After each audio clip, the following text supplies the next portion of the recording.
Gravação Peraí. iniciada. Ok.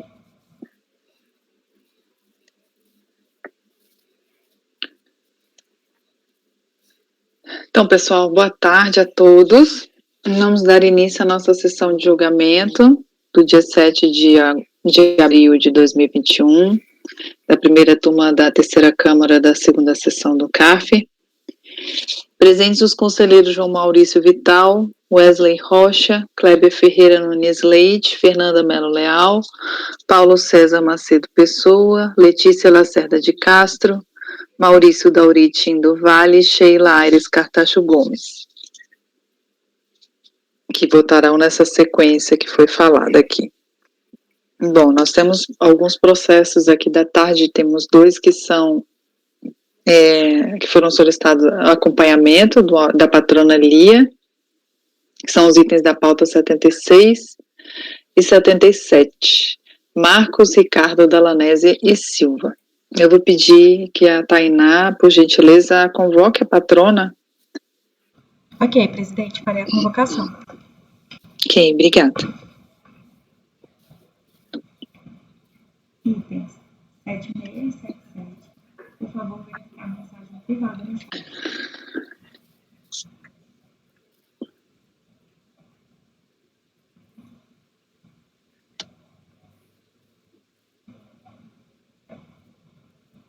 Itens 76 e 77, doutora Lia. O seu processo será ligado agora. Por favor, verificar a mensagem privada no chat.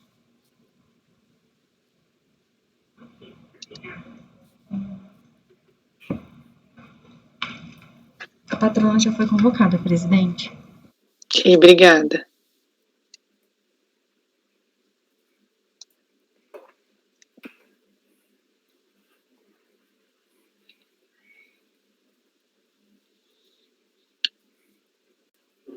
Boa tarde, doutora Lia. Boa tarde, tudo bem? Boa tarde. Tudo jóia, bem-vinda à nossa turma. Obrigada. Nós vamos dar início ao julgamento dos itens da pauta 76 e 77, Marcos Ricardo Dalanese Silva, de relatoria do Dr. Paulo César Macedo Pessoa. A senhora solicitou acompanhamento dos processos. Eu vou pedir que a senhora gerencie a qualidade nesses 3 pontinhos que ficam ao lado do vermelhinho aí do telefone. Tá como alta. Aí a senhora coloca em baixa. Tá. Peço que todos façam também, que agora que eu lembrei de fazer. E vou pedir para que todos coloquem o microfone desligado, para que o doutor Paulo faça a leitura aí. Na verdade, esse processo, os dois... Você quer começar por qual, Paulo? 76 ou 77? 76 mesmo. 76. Então, esse processo, ele já teve uma leitura de relatório e voto. Ele saiu em vista para o conselheiro Maurício. O relator votou por conhecer do recurso e negar-lhe provimento. A votação foi iniciada pelo conhecimento e acompanharam o relator em relação ao conhecimento dos conselheiros Wesley, Kleber, Fernanda, Mônica e Letícia. Fez sustentação oral naquela ocasião a patrona Samanta Maria Peloso Reis Queiroga. Como a gente teve uma mudança no colegiado, a gente está com o doutor João, então eu vou pedir para o doutor Paulo fazer um resuminho e aí em seguida eu passo a palavra para o doutor Maurício. Pode ser? Perfeito. Bom, então começando pelo processo, pelo item 76 da pauta, trata-se de glosas de deduções indevidas, dependentes, despesa médica e despesa com instrução. Bom, os dependentes são sobrinhos do recorrente e cuja guarda judicial é detida pelos pais do recorrente, que figuram como dependentes na DIRPF revisada. E o contribuinte alega que seriam dependentes indiretos e teria direito a essa dedução. Ocorre, e também houve glosa de despesas médicas e despesas com instrução correspondente aos dependentes, e também glosa de despesa com instrução do recorrente relativa ao curso de idiomas. Bom, o meu voto é por rejeitar, também houve pedido de intimação ao patrono, E vamos ao voto. Eu rejeito o requerimento de intimação ao patrono e aplicação inicial da súmula 110. Acolho os fundamentos da decisão recorrida para manter a glosa de dependentes, sobrinhos, cuja guarda judicial é detida pelos pais do recorrente, que figuram como dependentes da DIRPF revisada, por não se inserir dentro dos permissivos legais, sendo irrelevante a existência de eventual precedente favorável ao recorrente em ano calendário distinto da autuação. Descaracterizada a relação de dependência, é válida a glosa das despesas médicas e com instrução dos dependentes glosados. Despesas com custo de idioma relativos ao próprio contribuinte não são dedutíveis da base de cálculo do imposto.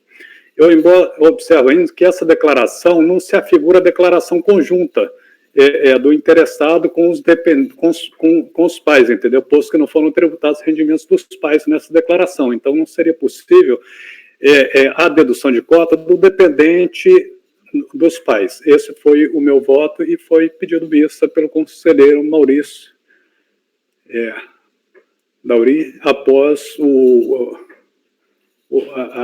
no curso da apreciação do conhecimento, né? Então, eu voto por conhecer do recurso e negar-lhe provimento. Ok, doutor Paulo. Doutor Maurício. Senhora presidente, eu acompanho no conhecimento, senhora presidente. Ok. Em relação a... Só ficou faltando você, né? E eu, né? Isso. Em relação ao conhecimento, eu também acompanho. Agora, em relação ao mérito, o senhor pediu vista, tem alguma consideração a fazer? Olha, senhora presidente, eu refleti bastante sobre a questão, e por mais injusta que possa parecer a glosa, não há na legislação nada que permita afastá-la. Então, provavelmente, acompanharei o voto do conselheiro Paulo no mérito também, sem querer antecipar, lógico, a discussão. Ok. Então, em relação ao mérito, é aquela questão do dependente, que é dependente dos pais, não é isso, doutor Paulo? E eles não... E glosa de despesa de idiomas, né? Alguém tem alguma dúvida em relação à matéria que foi posta? Doutor João, que não estava aqui na sessão. Eu posso colocar em votação o mérito. Doutor Paulo está votando por negar provimento ao recurso. Doutor João. Eu vou votar pelo conhecimento, porque... A Mônica já votou? Eu devo ter votado, não sei se a Mônica chegou a votar antes do Maurício, mas enfim, eu acompanho o relator. E doutor Wesley, em relação ao mérito? Eu acompanho o relator. Doutor Kleber? Com o relator. Doutora Fernanda? Relator. Doutora Letícia? Acompanho. Doutor Maurício? Com o relator, senhora presidente. Eu também acompanho o relator. Então, acordo aos membros do colegiado por unanimidade de votos em conhecer do recurso e negar-lhe provimento. Esse foi o item 76 da pauta, final 2008-38. Correto, doutor Paulo? Correto. Indo para o item 77. 77. Do mesmo contribuinte, ele trata exatamente da mesma matéria, mas com relação só um pouquinho, Paulo. Em relação ao 77, só para trazer a questão da votação, né? O processo também sai em vista para o conselheiro, doutor Maurício. O relator votou por conhecer parcialmente do recurso, conhecendo apenas da preliminar de tempestividade, para na parte conhecida negar-lhe provimento. Acompanharam o relator em relação ao conhecimento os conselheiros Kleber, Fernanda e Mônica.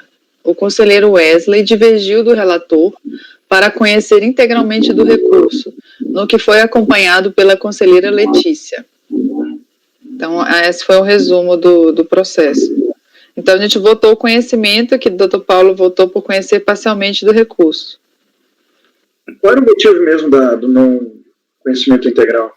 Aí o doutor Paulo vai falar agora, acho que é intempestividade, não era, doutor Paulo? Isso. Ok. Então, doutor Paulo, desculpa lhe interromper, mas com a palavra.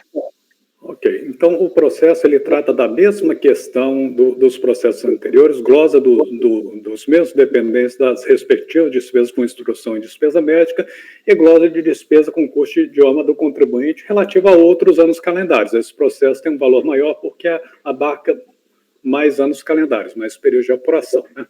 Então, foi dada vistas e vamos ao voto. A preliminar de tempestividade, né? Então, eu rejeito a preliminar de tempestividade por restar caracterizada a frustração da intimação postal, sendo rígida a intimação editalícia.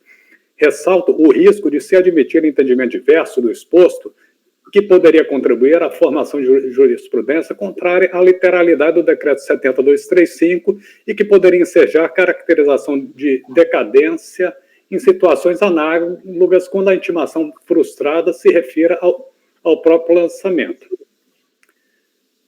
Na eventualidade de ser vencido na preliminar, eu também rejeito o mérito pelos mesmos fundamentos do voto anterior, entendeu?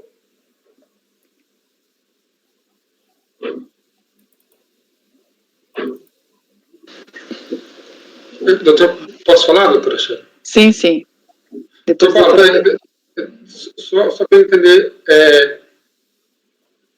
ele alega o que o edital não é válido? Porque houve uma frustração da intimação editalícia, da intimação postal. Foi emitido o AR, né? Deixa eu ver se eu abri. Só um minutinho, João.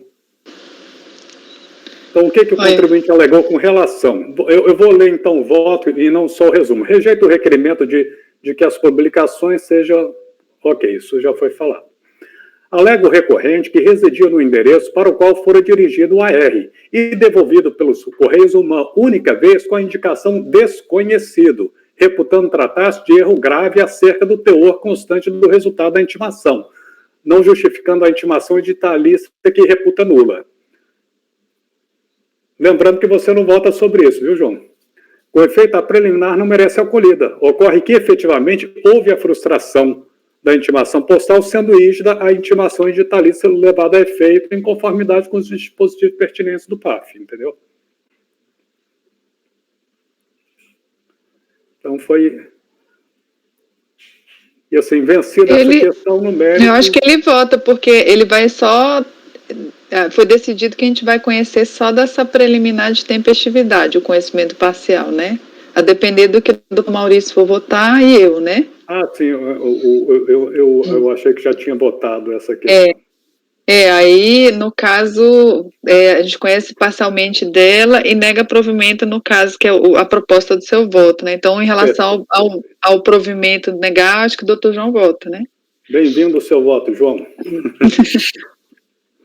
Nesse caso, eu votei nesse sentido porque foi concomitante as ações fiscais e uma teve o AR recebido na residência e esse que não foi, falou que o endereço é desconhecido, e não é desconhecido, tanto é que o contribuinte se defendeu na ação fiscal anterior.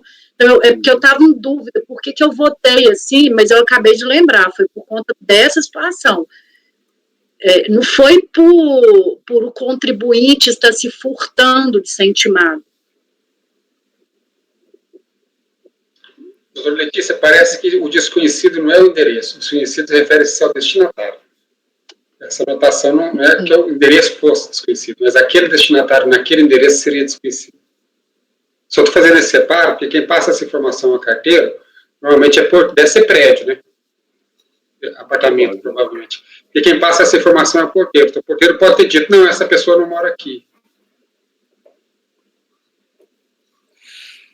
Doutor Maurício, o senhor tem alguma consideração? Não, vou acompanhar o relator no conhecimento parcial. Ok. Eu também acompanho no conhecimento parcial. Em relação ao mérito em relação a esse conhecimento parcial, né? O doutor Paulo está votando por negar provimento. Doutor João, o senhor tem alguma consideração? Eu acompanho. Ele entregou após o prazo da ciência ficta. Isso, do edital. Na sessão passada eu tinha votado para dar conhecimento integral, é isso? Isso. Eu vou manter o meu voto. Mas no caso, o conhecimento integral, ele foi vencido. Ah, tá. Passou okay. o conhecimento parcial. Tá.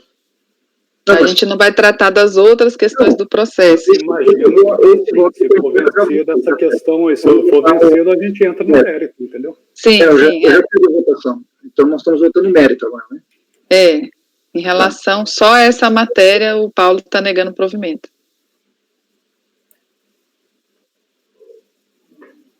Eu vou copiar o relator. Ok. Doutor Kleber? Acompanho o relator. Doutora Fernanda? Acompanho o relator. Doutora Letícia? Com o relator. Doutor Maurício? Também com o relator, senhora presidente. Eu também acompanho o relator. Então, deixa eu ver como vai ficar.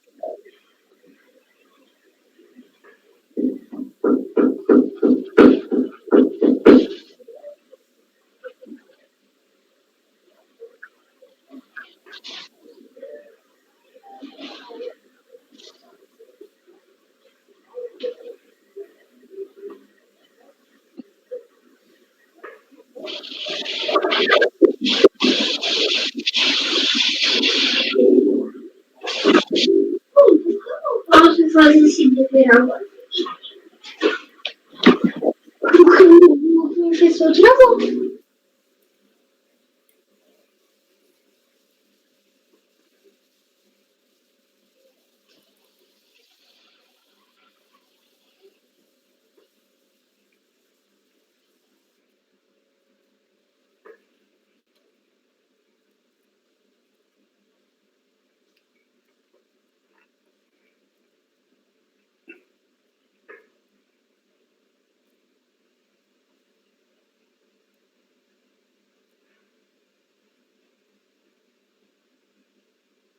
Um pouquinho, tá?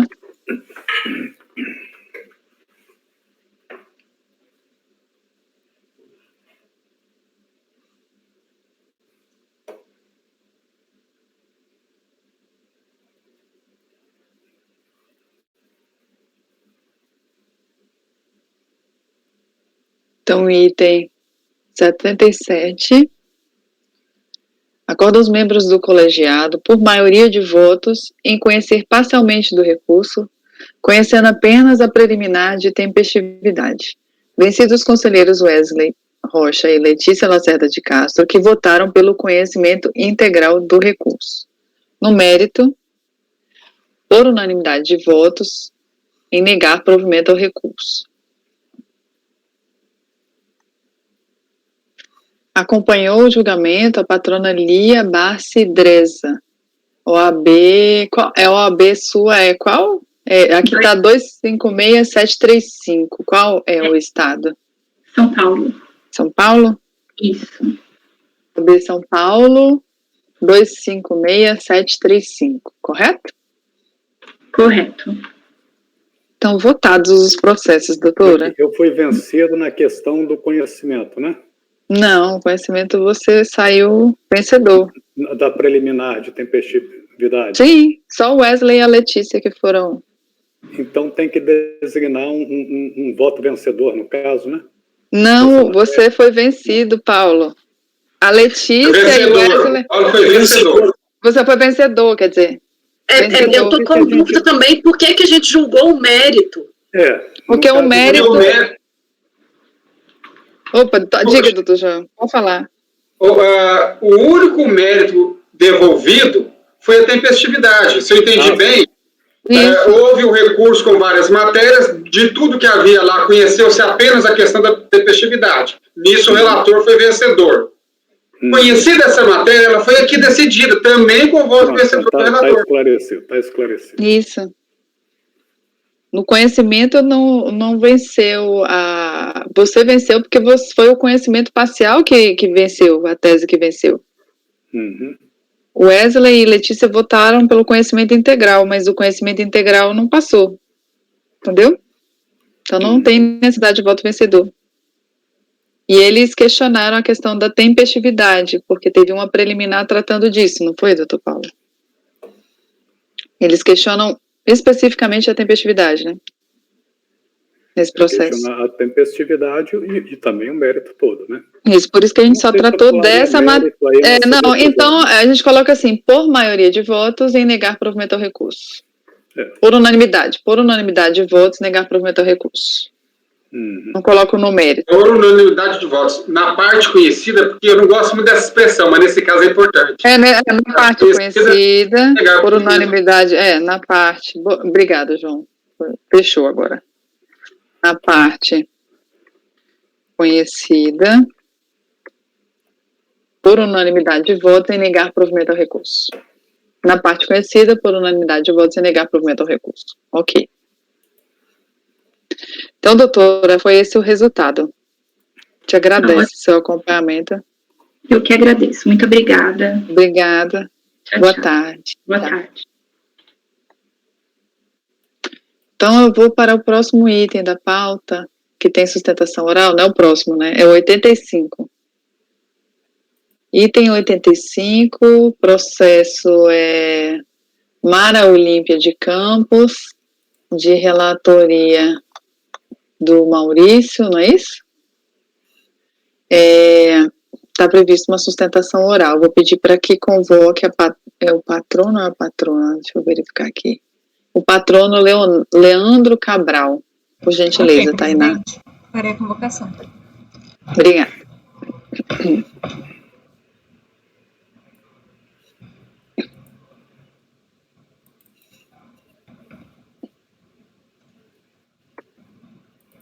Item 85 da pauta, doutor Leandro. Seu processo será julgado agora. Então, vamos verificar a mensagem privada no chat.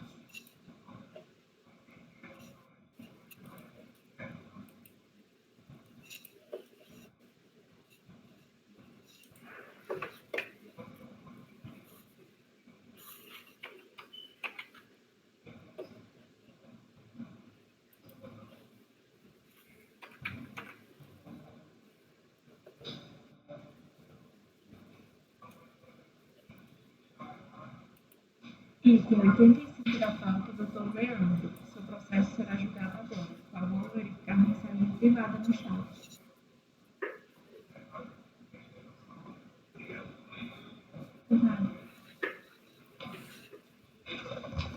O patrono já foi convocado, presidente. Ok, obrigada.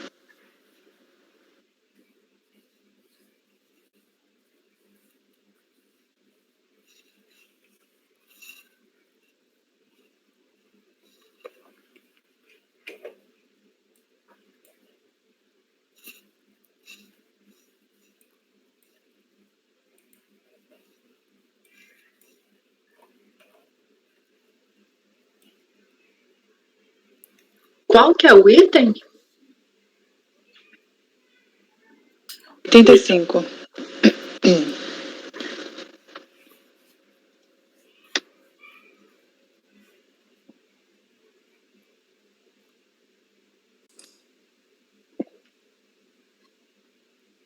Boa tarde, doutor Leandro.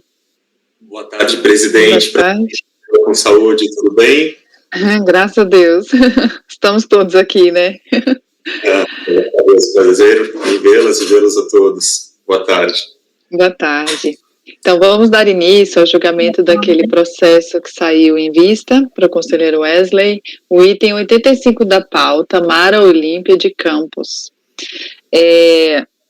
O processo, o relator votou por conhecer do recurso e negar-lhe provimento. Foi iniciada uma votação pelo conhecimento, acompanhou o relator o conselheiro João Maurício Vital e pediu vista o conselheiro Wesley.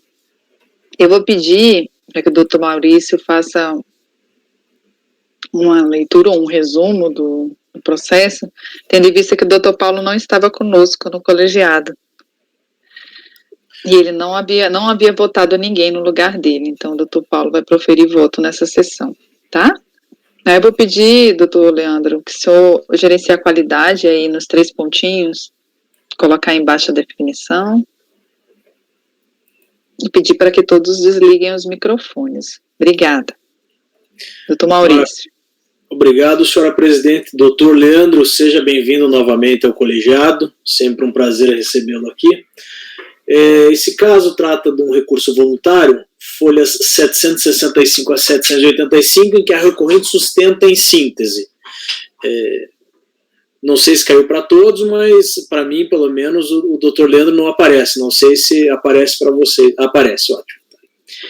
O auto de infração foi lavrado sob a premissa de omissão de rendimentos pela recorrente, a despeito de sua elisão já no curso da ação fiscal, tendo sido mantido o lançamento com fundamento totalmente distinto de tal premissa, ou seja, a ausência do suporte motivacional dos AFACs. Considerou-se como infração a adoção dos AFACs ensejadores do dispêndio de recursos pela recorrente, os quais lhe retornaram quando de sua amortização, isso é, o desfazimento dos AFACs, consubstanciando as verbas autuadas nesse feito. Com isso, teria havido lesão aos artigos 142 do CTN e 10 do Decreto 70.235, bem como cerceamento de direito de defesa da recorrente. A autoridade deixou de realizar, teria deixado de realizar... Maurício, só um pouquinho. Só para lembrar que, em função da mudança do colegiado, o doutor vai fazer sustentação oral, que eu esqueci de mencionar, tá bom? Tá bom. Aí você lê só até a parte do relatório. Sim, tranquilo. Obrigada, desculpa. Não tem problema. A autoridade fiscal teria deixado de realizar a devida investigação na medida em que desconsiderou as provas apresentadas pela contribuinte. Os documentos apresentados pela contribuinte no curso da ação fiscal dão conta da origem dos depósitos questionados, ou seja, a devolução de capital aportado a título de AFACs. A decisão recorrida menciona que o cerne da questão não é propriamente a suposta omissão de rendimentos, mas sim qual a motivação pela qual foram realizados esses AFACs. E com isso, o caso Intela não se enquadraria na hipótese do 42 da Lei 9.430 de 96 e a eventual falta de rigidez da operação relativa aos AFACs deveria gerar a autuação da pessoa jurídica beneficiária, mas não da pessoa física que aportou os recursos, e não caberia incidência de juros de mora sobre multa de ofício aplicado. O recurso veio acompanhado de documentos pessoais, procuração e subestabelecimento e cópia da decisão recorrida. Essa questão diz respeito a um auto de infração, que está lá as folhas 2 a 529, que constitui crédito tributário de imposto de renda em fase da senhora Mara Olímpia de Campos Ciaulis, referente a fatos ocorridos entre 31 de janeiro de 2006 a 31 de dezembro de 2006. E a autuação alcançou um montante de R$ 2.712.876.000,69. A notificação ocorreu em 20 de nove de 2010. No campo da descrição dos fatos e enquadramento legal da notificação, eu faço referência expressa às folhas 525 e 526, me parece que é importante, e são importantes também, me parece, as folhas 495 a 502 do termo de verificação fiscal, que, se vocês me permitirem, não lerei aqui para não alongar demais o relatório. Também acredito importante lermos as folhas 513 e 514 do termo de verificação fiscal.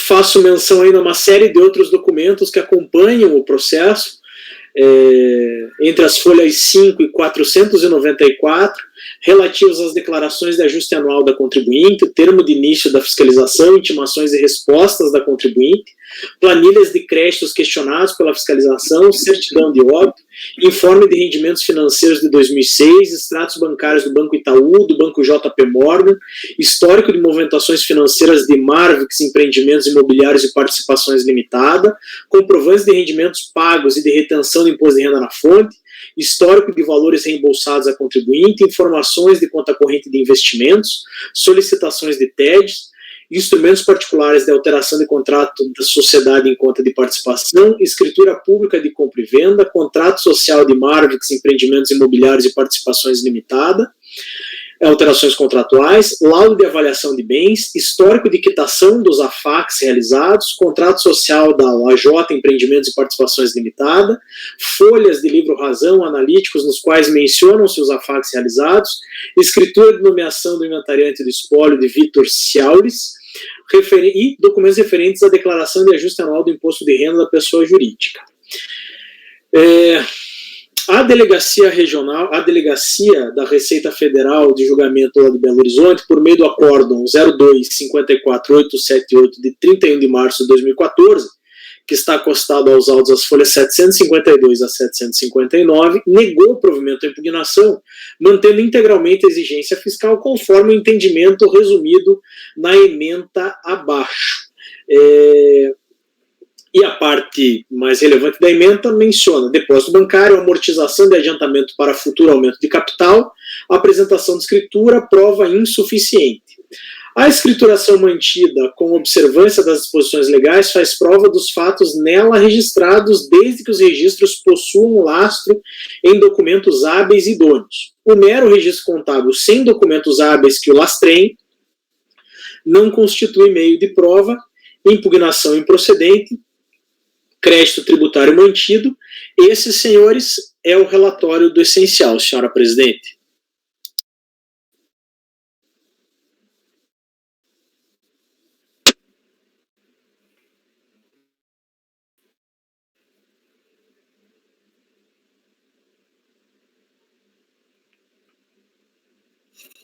Estava mudo, né?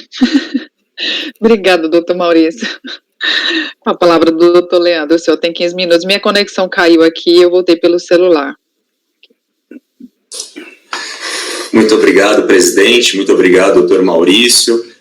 Nas pessoas de vocês, eu cumprimento a todas, a todos, faço votos de que estejam bem, assim como suas famílias, pais, mães, filhos, enfim, os familiares, os queridos, e assim continuemos. Vou pedir a gentileza de compartilhar a minha tela, aqui, onde eu pretendo trazer alguns elementos do processo. Vocês conseguem visualizar minha tela? Sim. Sim? Muito obrigado. Prazer, doutor Paulo, também que não estava aqui, né, da última vez. Prazer em conversar com o senhor também. Pois bem, fiz alguns ajustes, senhoras e senhores, na apresentação anterior, pretendendo esclarecer alguns pontos que me pareceram relevantes. Então, aqui basicamente é o histórico mesmo. Vou diretamente para o primeiro tópico, que é a nulidade material do lançamento. Primeiro ponto que me parece importante a gente compreender esse é um auto de infração por presunção de omissão por depósitos de origem não comprovada. É a situação do artigo 42 da 9430. Tá? Não se trata de um auto de infração de omissão de rendimentos, que estava no antigo artigo 43 do decreto 3.000, que basicamente fala o quê? São tributáveis rendimentos provenientes de trabalho, remuneração, enfim, traz o fato gerador, vamos dizer, genérico, né, do imposto de renda à pessoa física. O caso aqui que estamos discutindo trata de uma hipótese legal bastante específica, que depende exclusivamente da existência de depósitos em conta bancária sem origem comprovada. O próprio auto de infração, ele enquadra o caso no caput, né, e depois ele cita também o parágrafo 6º, que é questão das contas em conjunto. No entanto, é importante que fique claro para nós que a premissa adotada pela fiscalização é omissão de receitas por conta de depósitos em conta bancária de recursos de origem não comprovada.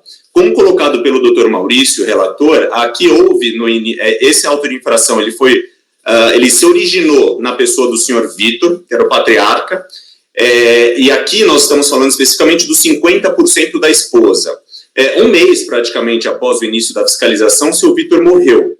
Né? É por isso que há o espólio, há documentos relativos a inventário e tudo mais. Pois bem, vejam agora, senhoras e os senhores, que já no curso da ação fiscal, a recorrente comprovou a origem dos recursos creditados na sua conta, e aqui recorrente, entenda-se, tanto o senhor Vitor como a dona Mara, sua esposa, por meio de extratos bancários, documentos contábeis e documentos societários das empresas envolvidas. O que eu quero dizer com origem dos valores creditados? A fiscalização pega o extrato bancário das partes aqui, do marido e da esposa, requisita documentos relativos a esses, os saldos, né, os valores depositados, e já no ato da fiscalização, eu vou chamar de recorrente, a recorrente demonstra a origem, que no caso aqui proveniente da Marvix, Empreendimentos e Participações Limitada. Já na fiscalização, então, a recorrente demonstrou a origem dos recursos creditados na conta. E qual foi a explicação dada? Esses recursos são provenientes da Marfix por conta ou em função da amortização de AFACs que o senhor Vitor fez ao longo de anos na empresa, e a empresa, então, em 2006, retornou esses recursos para ele. Eu trago aqui a colação excertos do termo de verificação fiscal da autuação do senhor Vitor, que eu notei, eu percebi que não está no termo de verificação fiscal da senhora Mara, mas certamente está no processo, onde o próprio fiscal confirma que em tal data foram entregues documentos, razões, por exemplo, a razão contábil da empresa Marfix, onde se registram os lançamentos das amortizações de AFAC, né, em 2006, também livro diário, razão, que registram a amortização do AFAC, que totaliza 8 milhões e 6 mil reais, que é exatamente o valor aqui autuado. Alega-se, né, o fiscal falando que tais amortizações corresponderiam aos depósitos realizados pela referida empresa, né? O fiscal vai além, analisa o quadro de bens e direitos da DIRPF do senhor Vitor, identifica ali os AFACs também, e não só para a Marfix, mas para várias empresas. Mais um ponto, identifica que esses adiantamentos, esses AFACs, eles são informados na declaração da recorrente desde 98, ou seja, identifica todo o histórico dos AFACs, e aí ele chega, e agora eu estou do lado direito da apresentação, do slide, e ele chega num ponto bastante sensível, que é o seguinte: interpelado a comprovar, mediante documentação bancária, os aportes destes recursos nas pessoas jurídicas, o espólio não demonstrou. E aí depois eu pulo para outro quadradinho para falar, por decorrência, considerou-se negativa a demonstração das origens dos recursos individualizados alegados como amortização de AFAC. Vejam as senhoras e os senhores, então, que, o fiscal ele acessou toda a documentação relativa à origem dos valores que caíram na conta do senhor Vitor e da senhora Mara. O que ele não acessou na época da fiscalização foi o TED, ou as transferências bancárias do senhor Vitor para a empresa. Mas vejam as senhoras e os senhores que isso sequer seria relevante para uma aferição de presunção de omissão. Por quê? Porque a presunção de omissão do artigo 42 do 9430 não observa, não se importa com o momento anterior ao crédito em conta.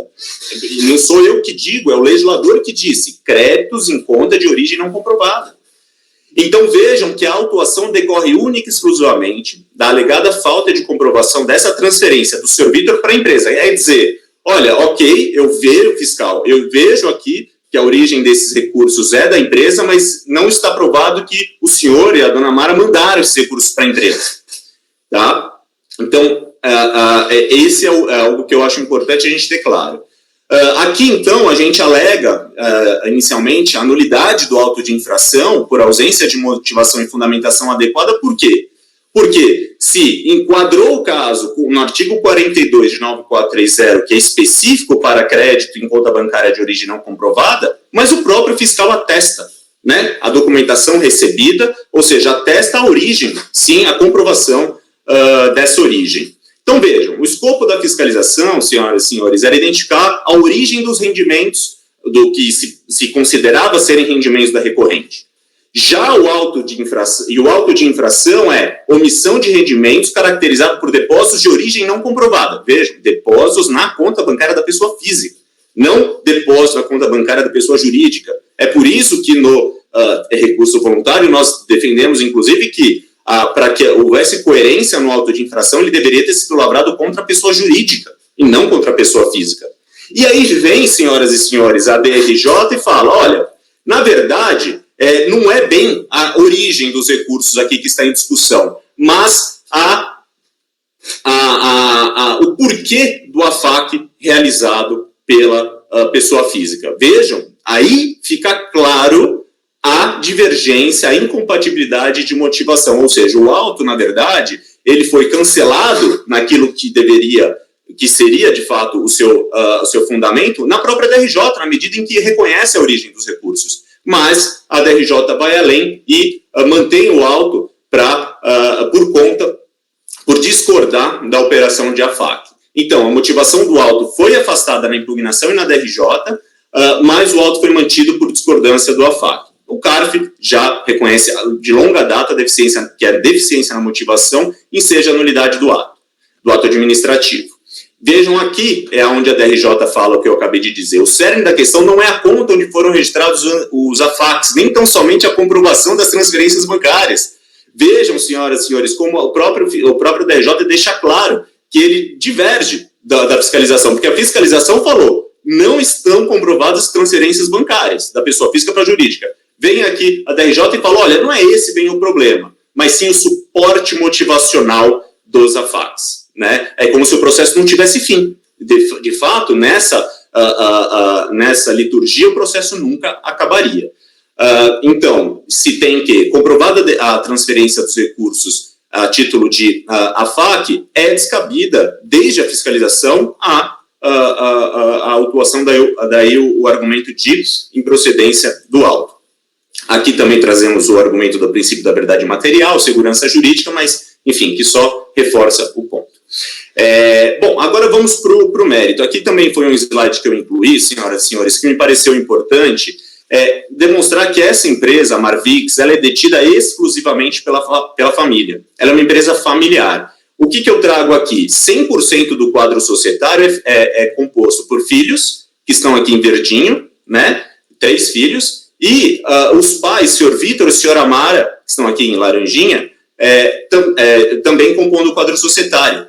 É daí que vem a dispensa da contratação de AFAC, ou seja, da formalização de AFAC. É muito comum, é muito conhecido na prática societária e mesmo tributária que empresas familiares dispensam certas formalidades, ou seja, atos societários que numa empresa onde não seja familiar, ou enfim, que se precise para que se cumpra o combinado. A empresa familiar, pelo menos nesse ano, né, de 2000, ainda cumpria. Né? Era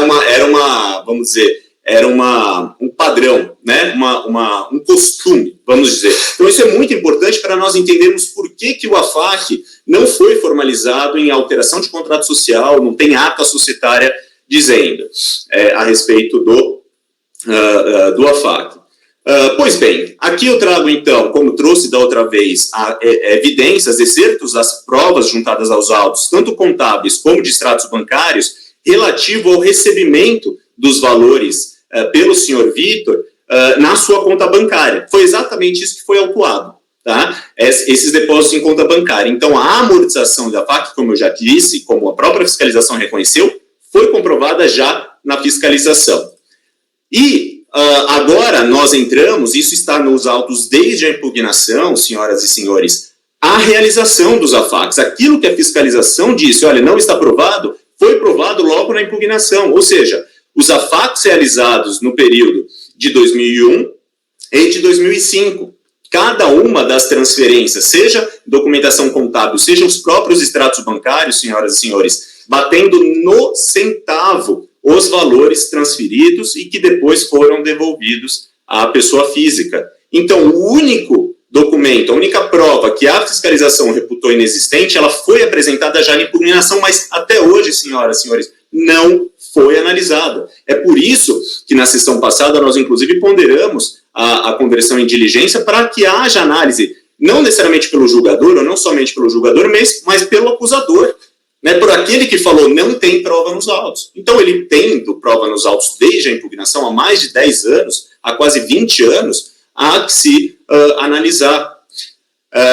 Aqui também, a documentação contábil, livro razão, demonstrando que os AFACs foram efetivados de 2001 a 2005, ou seja, aquilo que o fiscal falou, olha, não tem prova do momento antes da amortização do AFAC. Sim, isso está provado desde a impugnação.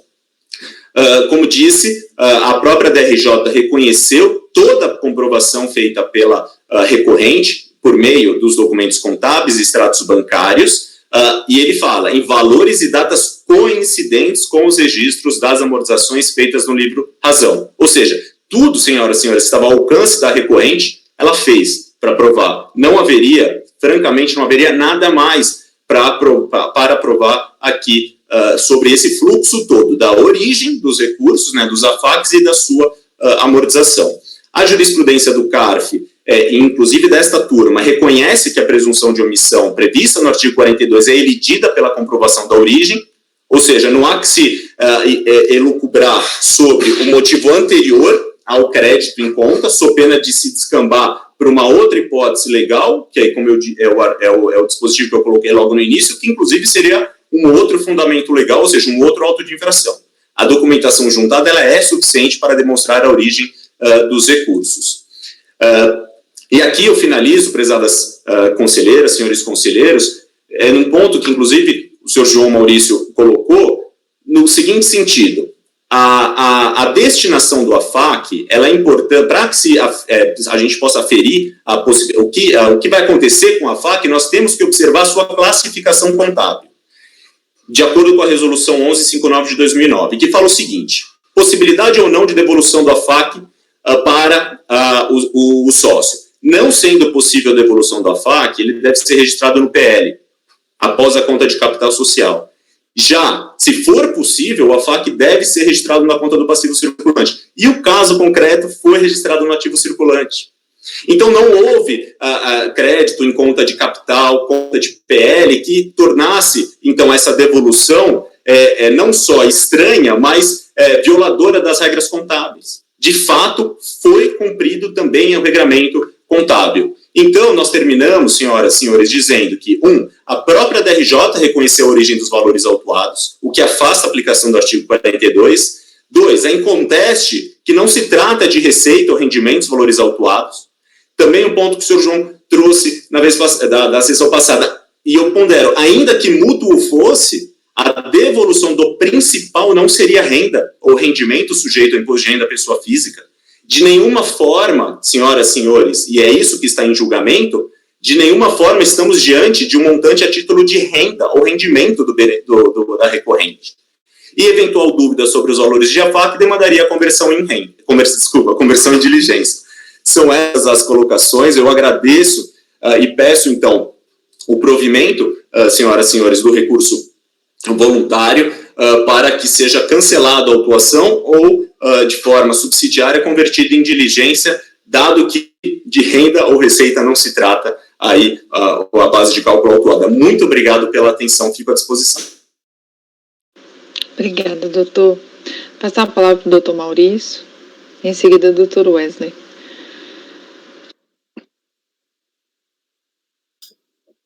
Bem, senhora presidente, na última sessão, eu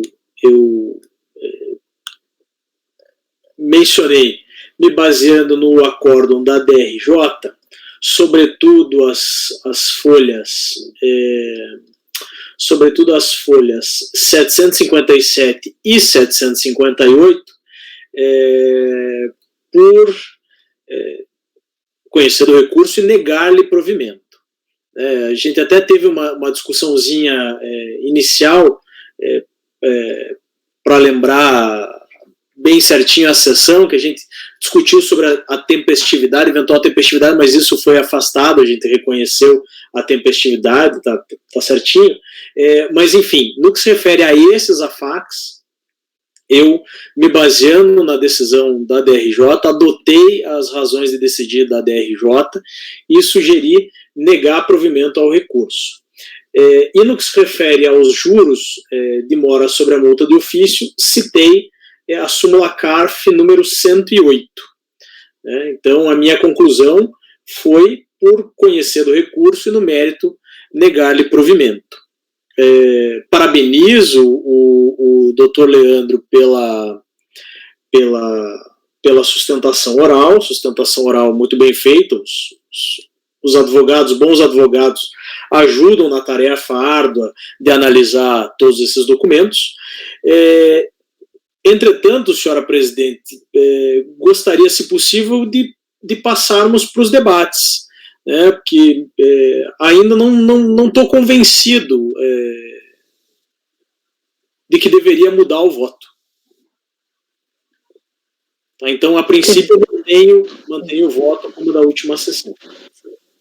Tá, eu vou passar, como o doutor Wesley pediu vista, vou passar a palavra ao doutor Wesley, em seguida acho que foi a doutora Letícia e depois o doutor Paulo.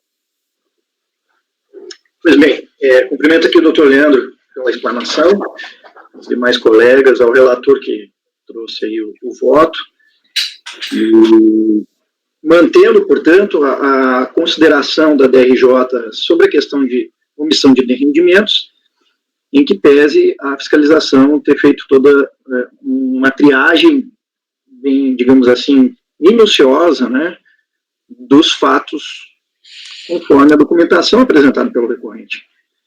Eu vou dividir aqui em duas partes as minhas considerações.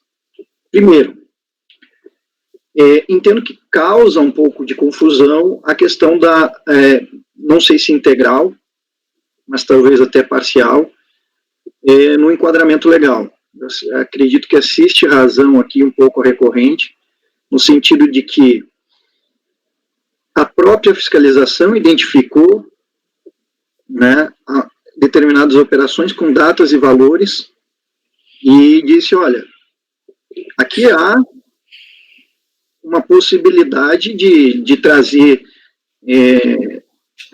uma constatação para aquilo que é da omissão de rendimento apurado.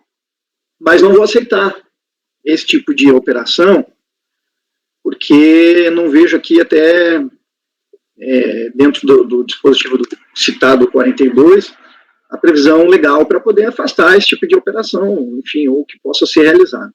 Então, decidiu sair por lavrar e manter seu lançamento única e exclusivamente por discordar do manejo dos AFACs evidenciados pela recorrente.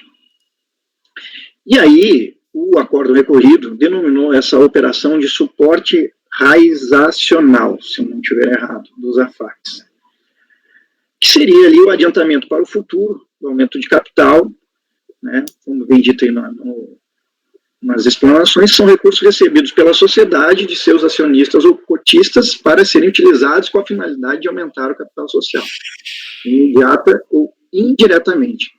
Os recursos recebidos poderiam ter outras finalidades, tá, como atender a dificuldades financeiras ou as necessidades de expansão da sociedade. Por certo, essas sociedades não poderiam servir como mero depositário dos recursos. Eventualidades, salvo a existência formal da obrigação de convertê-los em capital, poderiam justificar o retorno dos adiantamentos aos acionistas ou cotistas, como já falado. O que me causou aqui, e aí partindo para o segundo ponto, um pouco de desconforto em acompanhar o relator, foi que justamente existe um cotejo de provas trazidos pelo recorrente, desde a primeira fase de intimação, né, para combater o lançamento fiscal. E, conforme já mencionado, foram apresentados cópia do livro Razão, da empresa Marvix Empreendimentos e Participações Limitadas, com a escrituração contábil do ano calendário de 2006, que contém registro de amortizações de adiantamento para o futuro aumento de capital nos valores creditados na conta da contribuinte, com o histórico TED 373.0073, Marvix Empreendimentos. Os extratos bancários da conta corrente número tal, X, final 926, mantido no banco JP Morgan, de titularidade da empresa Marvix Empreendimentos, demonstram emissão de TEDs com identificação do débito terceiros ali em valores e datas coincidentes com registro de amortizações feitas no livro Razão. E aqui eu chamo uma consideração que é o seguinte: em nenhum momento na fiscalização foi apontada a descaracterização contábil. E aí, não satisfeito, obviamente, o fiscal diz o seguinte: bom, aqui eu tenho uma presunção de prova para poder afastar. Apresenta recorrente para mim aqui essas movimentações financeiras da empresa, ao que no segundo passo não foi apresentado. Salvo engano, se o patrono puder me corrigir. Em algum momento processual. Mas, vejam só, busca-se o fiscal manter ou identificar a omissão, apesar das informações prestadas pelo contribuinte. Para ele, não foi suficiente. E há aqui, de forma até entendo eu, controversa, eu não entendo porque que, de repente, o doutor João pode até, com os conhecimentos contábeis dele, nos brindar com alguma explanação, mas a DRJ disse que, ressaltado que, embora a impugnante justifique todos os créditos e depósitos, e aí sim na planilhas 515/521 como sendo amortização de adiantamento para o futuro, apenas os créditos com históricos 376 estão escriturados no livro Razão. Ou seja, parte, pelo menos, destas movimentações teriam sido apresentados e mencionados já pelo patrono aqui na decisão da DRJ. E mais, será que poderíamos considerar uma omissão de rendimento neste caso, para todo o integral auto-infração, porque totalizou um montante de mais de 8 milhões, né? Acho que foi a base de cálculo. Diante também de todas as informações, documentos trazidos, e também na declaração de bens e direitos, né, em 2007, apresentada no ajuste anual do exercício de 2007 pelo contribuinte, que ele também inseriu lá essas informações, que teria o adiantamento dos recursos com as sociedades marcas, empreendimentos, entre outras que estão ali.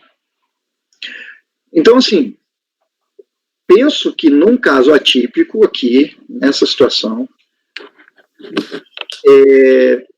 tratar somente como omissão de rendimento, uma situação que o contribuinte está de rendimento nas contas bancárias, né, omissão de rendimento nas contas bancárias, por exemplo, mas em que uma situação em que o contribuinte está prestando as informações, está informando no ajuste anual ali da sua declaração, será que seria o mais adequado no enquadramento legal para o caso?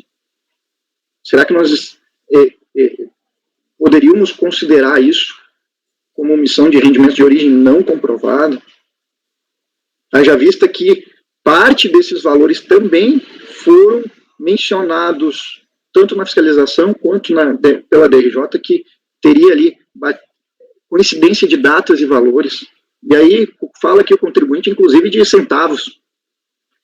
Penso eu que, neste caso, data vênia, respeito ao voto do relator, eu me permitiria, talvez, uma resolução para identificação integral dessas movimentações, porque, como são alguns aportes, não sei se seria possível fazer aqui, talvez até um pedido de vista de mesa, ou o que eu já tinha verificado, seria interessante para dar um suporte mais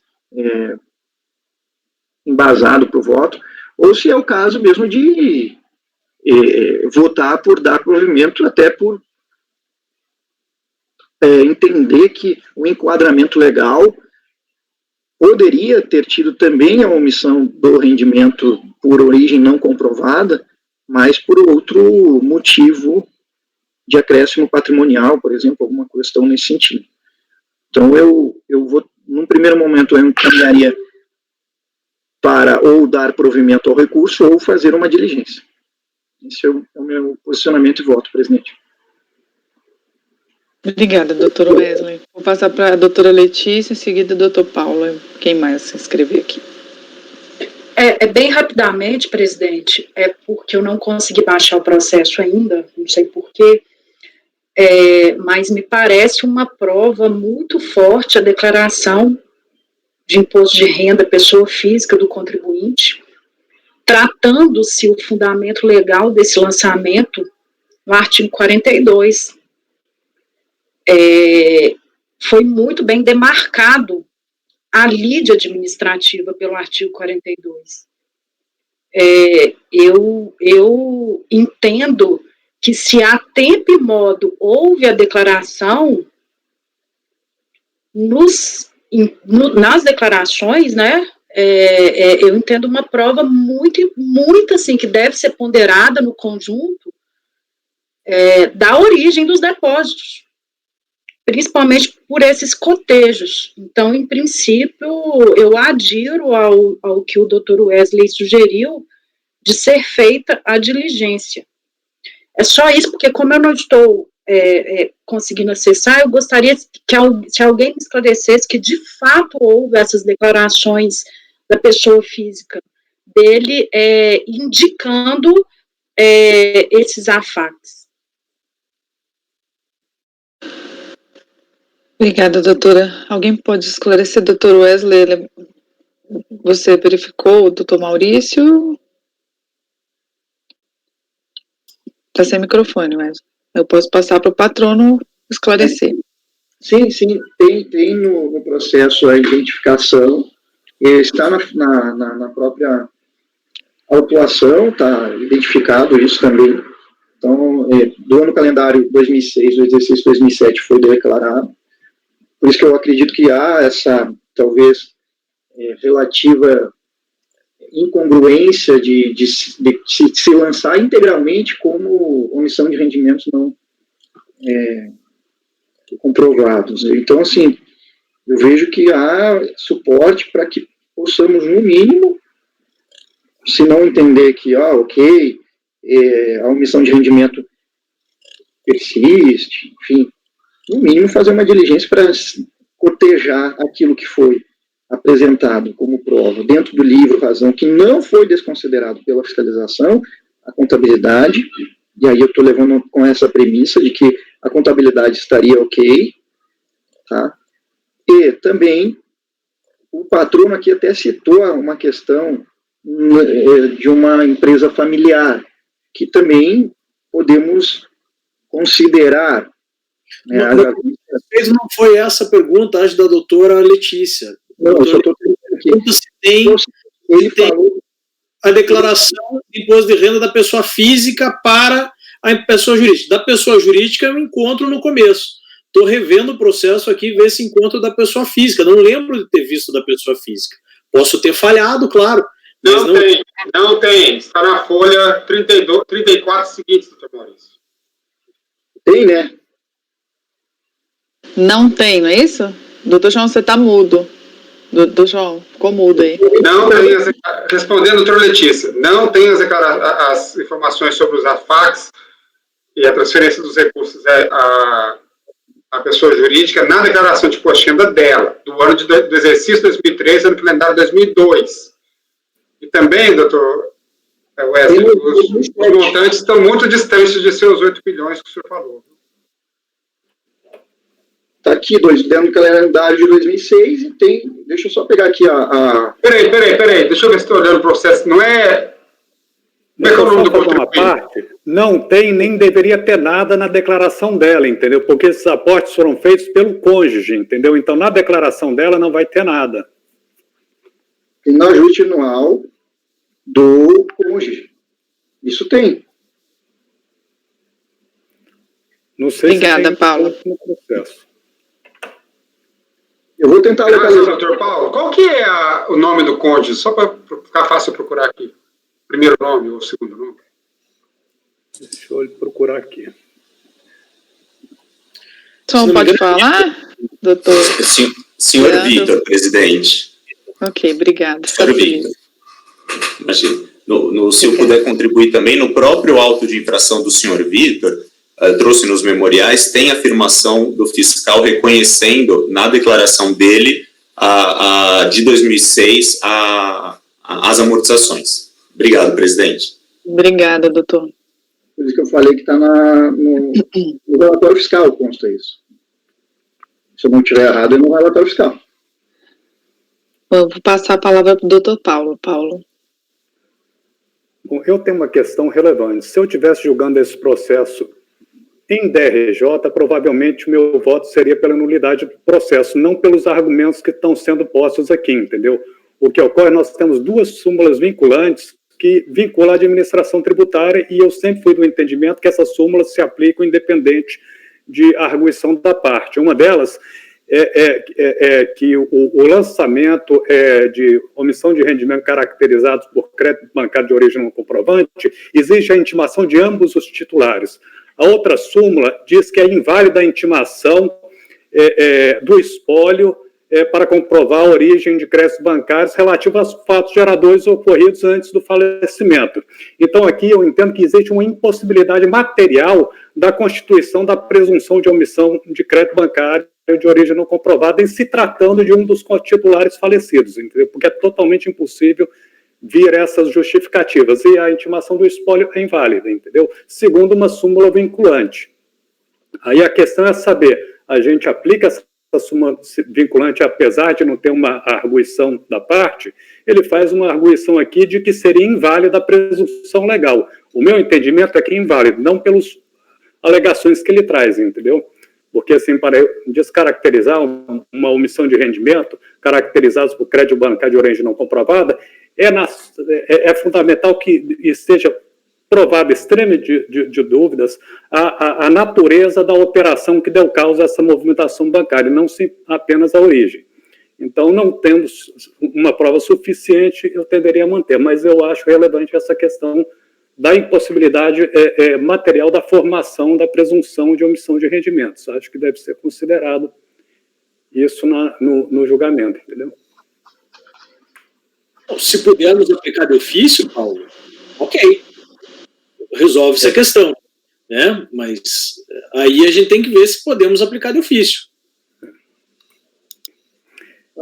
Tem que levar em consideração também que a súmula pode ter sido formada posterior ao recurso, né? Oi? Não ouvi. E verificar quando é que foi feito o recurso também, porque daí tu possibilita do contribuinte ter alegado isso em sede de recurso. Não, o falecimento foi antes do lançamento, entendeu? Não, eu estou falando do lançamento segundo essa súmula vinculante, porque o falecimento de um dos titulares foi antes do lançamento. Foi intimado o espólio para comprovar a origem, crédito bancário de origem não comprovada. E assim, a linha de defesa dela é que o marido justificou, o espólio justificou, entendeu? Eu acho que isso é relevante. A linha de defesa dela foi nesse sentido. E aí ela junta ali a declaração de 2007 de ajuste anual. Você tem o número da súmula, Paulo? Desculpa te interromper. Eu olho aqui também. Tem uma súmula que fala sobre isso, mas eu acredito que... Deixa eu ver se... Doutor Wesley, o senhor já fez as considerações? Eu doutor já tinha pedido. Eu estou fazendo, eu vou catar os argumentos do recorrente nesse sentido e se for o caso, até para baixar a inteligência para verificar o cotejamento do que foi feito de transferência, em que ela comprova na omissão de rendimento sobre o que consta no livro diário, que daí tem o registro contábil, ou não. Não, porque também... você tinha levantado a mão, aí eu queria só organizar o debate. O doutor João também levantou. Desculpa, eu não tinha visto aqui. É porque você tinha marcado e desmarcou, João. Mas é isso, ou até no sentido de dar provimento ao recurso, dada essa informação de que teria comprovado a omissão do rendimento. Sim. A súmula referente ao espólio é a 120, e a cotitulares 129, né? Acho que é isso. Teve intimação de cotitular aí nesse processo? 29 cotitulares e 120 a súmula que trata do espólio. Teve intimação. Então não é o caso da 29. Pois é, a da 29 acho que não seria o caso, mas seria o caso da outra. Eu acho que no caso aplico as duas súmulas, entendeu? Uma é porque é inválida a intimação dirigida ao falecido. Isso torna impossível a intimação de ambos os titulares, daí a aplicação da 29 também, entendeu?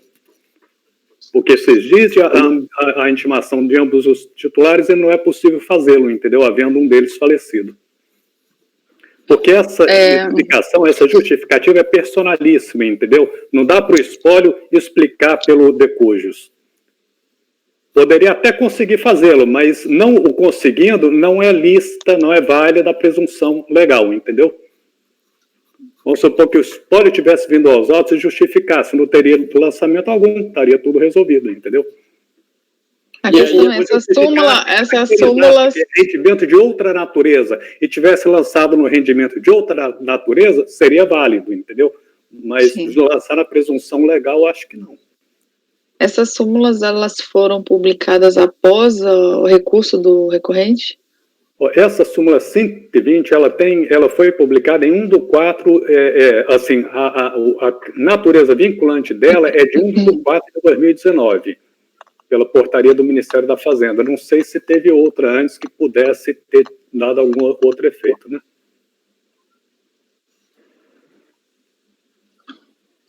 Eu acho que o que mais pega aqui é a súmula 120, viu? Eu acho que o que mais pega aqui é a súmula 120. Diga, doutor Leandro. Pegar também, porque a gente está tratando aqui, não é do decoiso, é da contribuinte, entendeu? Da viúva. Só para informar, presidente, a data o recurso é de 2014, essa súmula ela foi aprovada em 2018. A informação tem no site do CARF, a data de aprovação da súmula. Muito obrigado. Nada. Doutor Paulo, desculpe, doutor Letícia, te interrompi. Não, doutor João, eu levantei a mãozinha justamente para saber a data da publicação da súmula. Doutor Paulo, eu não estou entendendo por que o senhor está suscitando a súmula da intimação do cotitular. Bom, a gente está julgando o processo da mulher. Da mulher. Mas ela foi intimada, eu estou vendo a intimação dela aqui. Isso, e tem a intimação do espólio do marido também, aí nos autos, porque foi lançado 50% em cada um. Tem, estou vendo aqui também. Bom, a questão é, no caso dela, com essa intimação, então eu não entendo, não está ausente a intimação do cotitular, não é o caso da aplicação da súmula. Não existe intimação do cotitular, existe intimação de um falecido, o cotitular não foi intimado, entendeu?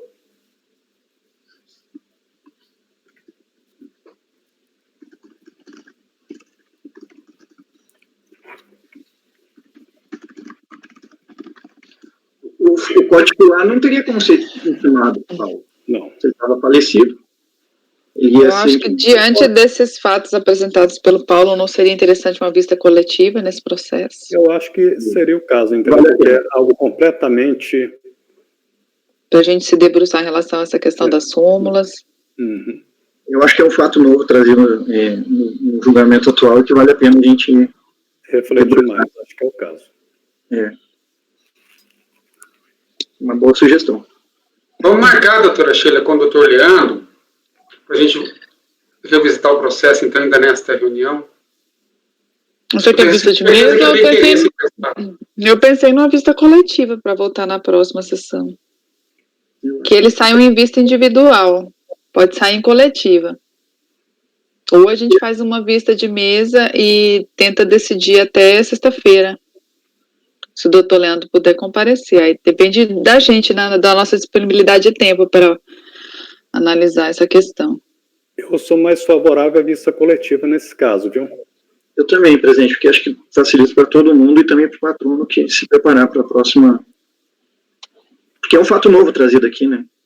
Novo no sentido de uma argumentação nova, né? Não é um fato, não é uma argumentação diferenciada. O Paulo não estava conosco, né? Então a gente nem tinha levantado essa questão.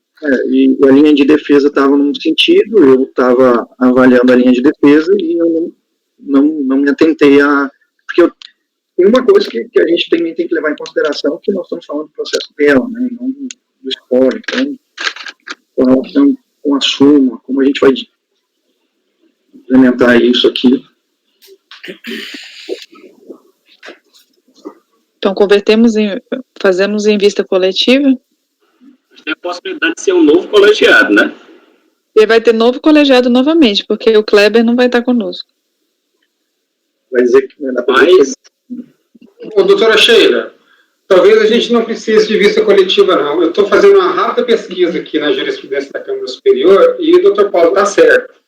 Pelo menos parece que tem sido decidido assim na Câmara Superior. Não transfere para o espólio a responsabilidade por comprovar os depósitos. É isso, doutor Paulo? É isso. Se for isso, aí a discussão aqui é apenas se a gente pode suscitar de ofício ou não, que parece que essa é a principal. Se a gente poderia suscitar isso de ofício ou não. E aí é um debate extenso. Presidente, eu entendo que poderia, tendo em vista que a publicação da súmula é posterior ao recurso. Eu me recordo até de um processo de minha relatoria que a Câmara Superior mandou voltar porque não tinha sido alegado, embora a matéria já fosse certamente objeto de discussão, mas a súmula mesmo, ela foi posterior ao recurso. Então, eu entendo que nós podemos aplicar um entendimento vinculante do CARF, no caso. Eu queria só um esclarecimento, doutor Maurício. A conta bancária tal, onde foram feitos os depósitos, é do senhor Vitor ou da senhora?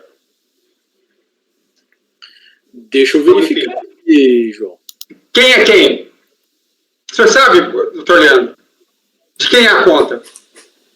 Sim, doutor João, é do senhor Vitor. Do senhor Vitor? Eu não tenho dúvida nenhuma de que o caso aqui é a aplicação compulsória da súmula.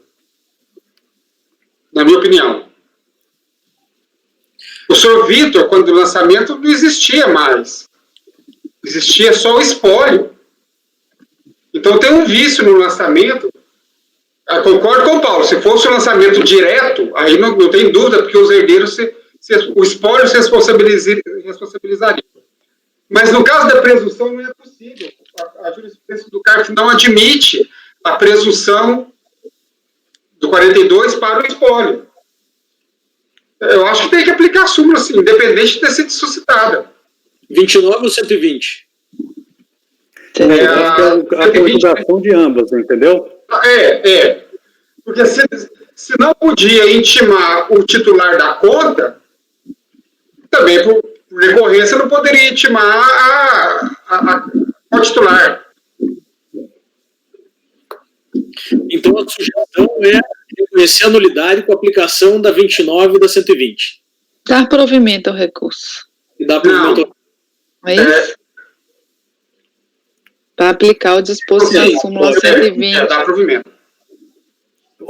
As duas súmulas, viu? Dá provimento porque anula a intimação do co-titular, segundo a súmula número 120, e porque anula a presunção legal por não ter havido a intimação válida do co-titular. Então, as duas súmulas têm que ser invocadas no seu voto, entendeu? Doutor Maurício, se o senhor quiser anotar, só dois acordos que o senhor pode usar como paradigma aí, que é o 9202, 6009, e 9202, 4.384. Fala exatamente isso que o Paulo está falando. Perfeito, senhores. Perfeito, agradeço. Em sendo possível a aplicação de ofício dessas duas súmulas, eu mudo o voto para reconhecer a nulidade, aplicando a súmula 29 e a 120. Acho importante você especificar também que o recurso foi anterior e tal. Então... Ok? Algum questionamento ainda? Então, vou colocar em votação. Em relação ao conhecimento, só votou o doutor João. Então, em relação ao conhecimento, doutor Wesley. Presidente, eu acho que como aproveita o recurso... Eu acho que pode... Vamos colocar em votação tudo? Vamos lá, doutor João. Eu acompanho o relator do provimento ao recurso porque a intimação do titular da conta foi inválida. Ok. Por decorrência da co-titular também. Sim. Doutor Wesley? Bom, eu vou acompanhar e faço aqui os cumprimentos ao Paulo por levantar aqui um procedimento processual, né, que também não tinha percebido na avaliação e análise, sendo que eu já até apliquei essa súmula em outro caso, da 120. Realmente está sobatido, mas agradeço aí a ressalva no colegiado pelo Dr. Paulo e vou acompanhar o relator, então, para dar provimento ao recurso. Dr. Kleber? Acompanho o relator. Doutora Fernanda? Relator. Doutora Letícia? Ô, doutor Paulo, gente, eu pulei doutor Paulo. Acompanhe o relator. Desculpa. Eu tô olhando, tô pensando que o Paulo é relator. Doutora Letícia? Acompanho. Eu também acompanho. Acompanho e agradeço, Paulo. Olha o que uma mudança de colegiado não faz. Não é uma mudança de colegiado. É a composição desse colegiado, que graças a Deus a gente tem o Paulo aqui para nos orientar. Nossa. Obrigada, Paula, realmente. Paulo, obrigada. Às vezes o pedido de vista ajuda, viu, presidente? A gente é né? Processo. Né? Se tivesse votado, então, passado, acho que não ia ter esse. Item 85, Mara Olímpia de Campos acordou os membros do colegiado, não teve nenhum conhecimento parcial, foi o total, né? Por unanimidade de votos em dar provimento ao recurso. Fez sustentação oral o patrono Leandro Cabral e Silva, OABDF 57.490. Correto, doutor? Correto, presidente. Muito obrigado. Faço votos de saúde à senhora e suas famílias. Obrigada. Obrigada, Leandro. Até breve. Tchau.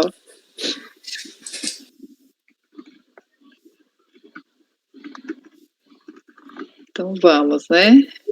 Vamos agora? 5 minutinhos? Põe uns 10, então. São 15h32. Ok. 40? Você quer 10 minutos? Pode ser. Obrigado, Paulo. Vou interromper a gravação, pessoal.